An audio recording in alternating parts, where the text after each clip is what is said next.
Dari awal kita ini sudah punya otonomi, karena kita kan disebut sebagai daerah. Dan itu ditegaskan dalam PP 153 diterbitkan oleh Soekarno, kemudian diperkuat oleh Undang-Undang Nomor 23 dan 24 tahun 1954 pembentukan daerah Bola Mongondo. Karena otonomi itu harus diminta kembali kepada negara. Kita orang bukan mereka lagi, tapi negara wajib memberikan.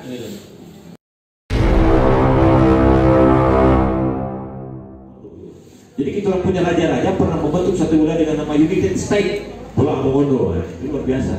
Kota Mobagu sebagai ibu kota. Kota Mobagu, kota baru New York.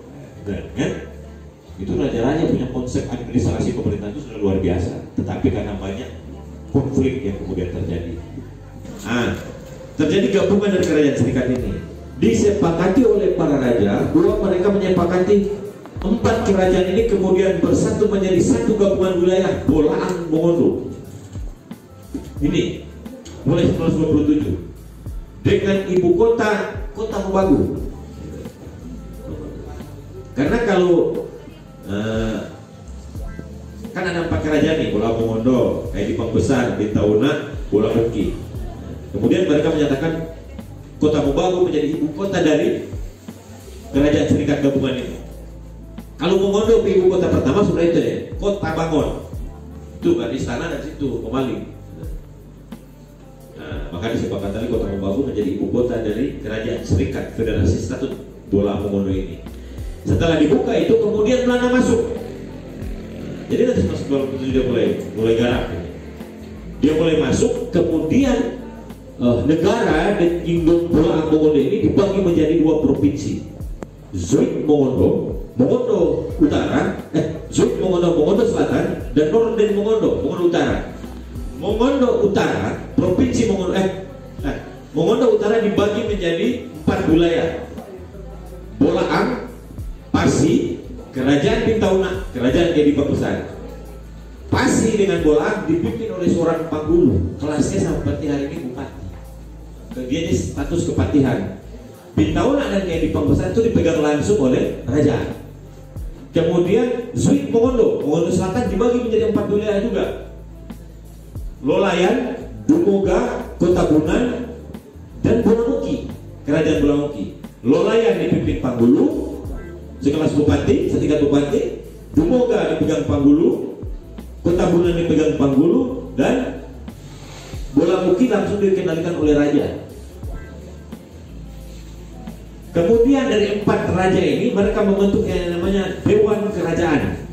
Dewan Kerajaan ini komposisinya 4 raja ini.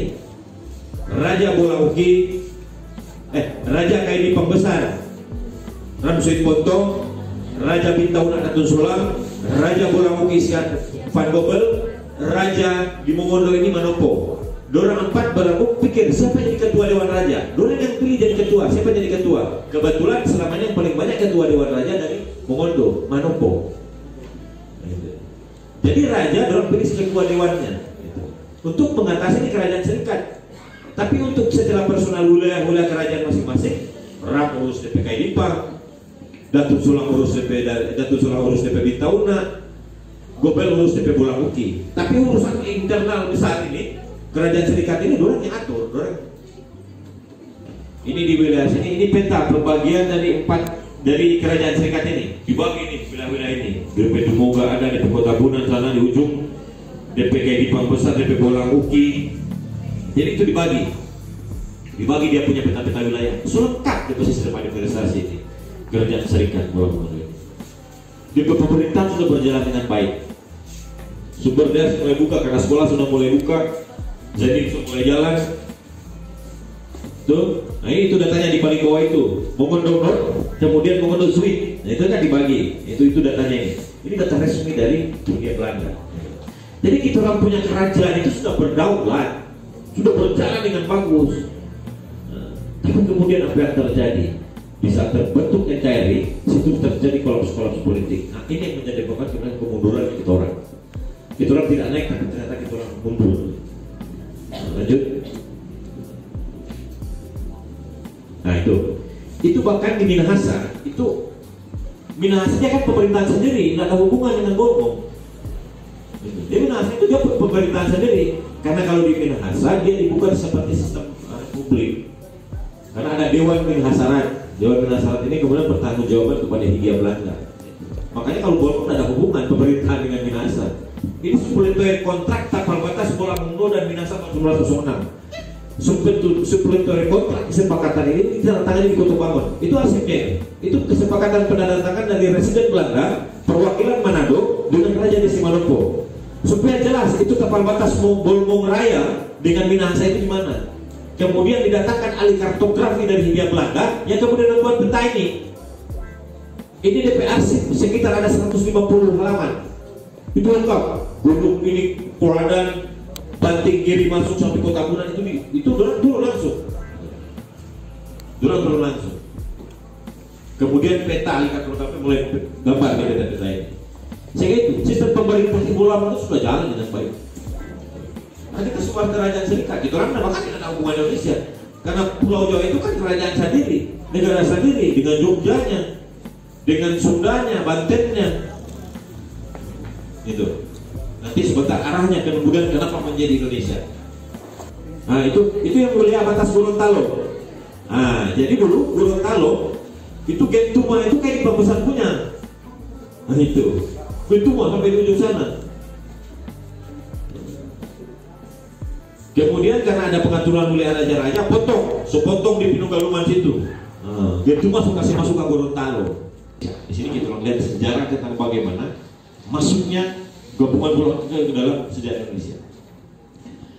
Tahun 1945 kemudian diproklamasikan Indonesia itu menjadi sebuah negara bebas. Ya. Di Bola Mongo itu dia sebuah kerajaan, Dia wilayah sendiri, suatu wilayah mandiri. Kemudian Indonesia pada saat itu setelah 1945, setelah rapat di Den Haag, ternyata dunia internasional mengakui kemerdekaan Indonesia kecuali jadi negara serikat. Maka dibentuklah Republik Indonesia Serikat. Indonesia Timur, Indonesia Serikat, Republik Indonesia Serikat ini pada saat itu menjadi 3 negara bagian. Ini negara Indonesia Timur, RI yang Pulau Jawa saja, Republik Indonesia, dan NSC, negara Sumatera Timur, Kalimantan dan Sumatera. Jadi Republik Indonesia Serikat ini dibagi menjadi 3 negara bagian. Nah, orang di Indonesia Timur masuk di dalam negara Indonesia Timur. 1948 periode 1950 itu masa situasi politik yang tidak kondusif karena ada yang harus pro jadi Republik Indonesia Serikat, kemudian ada yang pro tetap kita orang menjadi negara kesatuan Republik Indonesia. Inilah untungnya kita orang kenapa menjadi negara kesatuan Republik Indonesia. Kenapa? Kita orang harus paham perjalanan sejarah. Karena kalau kita orang tidak pernah menjadi negara kesatuan Republik Indonesia, kita orang dari awal sudah hancur menjadi beberapa negara bagian. Tetapi konsep pendiri bangsa Soekarno yang kemudian memaksakan kita orang harus jadi negara kesatuan.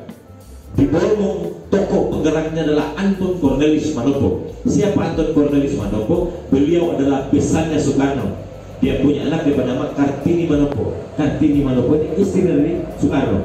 Gitu. Beliau ini banyak bergerak di Bolmong. Kita orang tidak boleh mendukung kerajaan negara Serikat Indonesia karena ini ciptaannya Belanda. Jadi Belanda memang punya target. Kita orang itu kenapa diakui dalam hukum internasional perjanjian di Den Haag?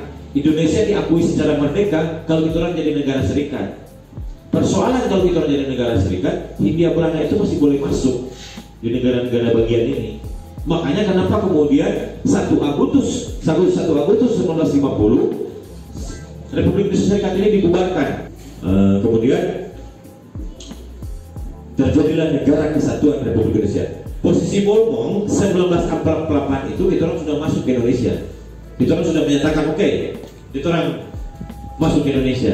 Itu 1950 kemudian para raja-raja ini lepas dia punya kerajaan, lepas total seluruh perangkat kerajaan, pemerintahan kerajaan. Kemudian orang bilang oke, kita orang masuk ke dalam sistem demokrasi. Makanya kenapa kemudian Bola Mongo punya kerajaan itu hilang hari ini? Karena raja-raja lepaskan tahun 1950. 1 Juli 1950 kemudian dilepaskan sistem kerajaan dan beralih menjadi sistem demokrasi menyesuaikan dengan negara kesatuan Republik Indonesia. Kemudian dibentuklah dari kerajaan Swapraja Bola Mongondo menjadi daerah Bola Mongondo. Jadi begini, di seluruh Indonesia hari ini sebenarnya seluruh Indonesia itu dibagi menjadi 3 wilayah: Swapraja, Neo Swapraja, dan Grup Gemensyap. Swapraja adalah wilayah mandiri, sebuah negara, the kingdom. Neo Swapraja adalah kerajaan, tetapi kerajaan yang tidak mandiri. Itu kerajaan tetapi diatur oleh Hindia Belanda. Kemudian ada namanya Grup Gemensyap. Grup Gemensyap ini adalah sebuah wilayah kemudian ditaklukkan. Makassar itu ditaklukkan Spelman tahun 1600. Ambon dan Minahasa menyatakan setia kepada Hindia Belanda, kepada VOC. Makanya dia menjadi Grup Gemensyap. Di sana tidak ada raja di Minahasa. Karena sistem tatib administrasinya diatur oleh Hindia Belanda. Yang ada itu cuma Dewan Minahasa, kepala-kepala walak Minahasa ini kemudian menjadi Dewan Minahasarat. Beda di Bolmong. Makanya kita bilang tadi, Bolmong, Yogyakarta, Aceh sama ada status. Kita orang sama-sama wilayah mandiri, wilayah berdaulat sejak dahulu. Kita orang tidak pernah dijajah. Posisi 1750 di raja-raja ini lepaskan dia punya satu raja, kemudian beralih menjadi wilayah pemerintahan demokrasi. Makanya Bola Mongondo kemudian menjadi daerah. Nah, penarikan dari sistem Indonesia itu ditarik dari Swapraja, ditarik dari Neo Swapraja, kemudian ditarik menjadi Swapraja, Neo Swapraja, Grup Gemensyap. Setelah keluar dari Republik Indonesia, sistem administrasi wilayah ditarik juga dari atas ini. Daerah bagian dan daerah yang bagian. Nah, makanya kemudian Bolmong namanya muncul menjadi daerah Bolaan Mongondo. Jadi kalau berbicara provinsi, hak otonomi, sudah dari awal kita sudah punya otonomi, gitu. Karena kita kan disebut sebagai daerah,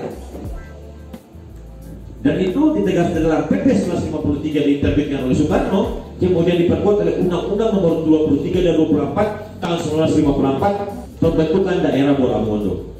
Karena hak otonomi itu harus diminta kembali kepada negara. Kita orang bukan mereka lagi, tapi negara wajib memberikan. Kenapa kemudian ini kacau balau? Karena periodisasi 1955 sampai 1960 ini mulai kacau. Belanda tadi kan tidak terima, Sekutu tadi tidak mau terima Indonesia jadi negara kesatuan. Apa jalannya? Kita orang kasih kontra daerah-daerah, pecah PRRI, pecah Bermesta. Itu banyak terjadi pemberontakan karena banyak agen-agen dari luar ingin supaya Indonesia ini kacau. Dan sampai dengan detik hari ini, kita orang ini sebagai sebuah kekuatan yang ditakuti sebenarnya oleh dunia.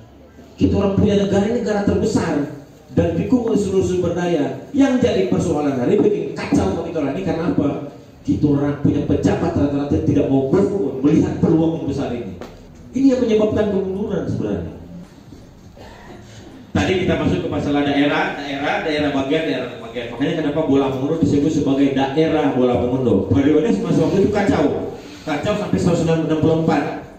Nah, tahun 1964 kemudian ribut lagi administrasi ini. Muncullah Provinsi Sulawesi Utara Tengah, Gorontalo, Minahasa, Bolmong satu jadi satu lagi. Kemudian jadi Sulawesi Utara, Minahasa, Bolmong, Gorontalo harus terpisah kan? Nah, nanti tahun 64 sama-sama tuan. Tapi pertama kali yang membentuk daerah Sulawesi Utara sebenarnya cuma 3 kerajaan, Bola Mongondo, Gorontalo dengan Muol. Itu yang pertama kali bentuk daerah Sulawesi Utara. Nah, gitu. Yang pertama kali membentuk daerah Sulawesi Utara cuma 3 wilayah ini. Makanya kenapa dulu ibu kota sempat di Gorontalo. Tetapi pemerintahan ini kacau karena tadi konflik secara nasional kan jadi pincang di mana-mana ini ribut. Sehingga mempengaruhi sistem administrasi yang sementara dibangun ini gitu. Makanya kembali lagi tadi persoalan otonomi daerah yang Bola Mongondo pengen kita dari awal negara sebenarnya kasih tidak perlu diperjuangkan lagi kalau melihat dalam sisi sejarah. Kalau kita berbicara sisi sejarah wajib negara memberikan hak gitu. Karena di Undang-Undang Nomor 23/24 itu kan ditulis bahwa Bola Mongondo berhak mengatur urusan rumah tangganya sendiri. Bola Mongondo dua minta jadi provinsi harusnya diberikan. Tapi lagi-lagi karena persoalan dana dan lain-lain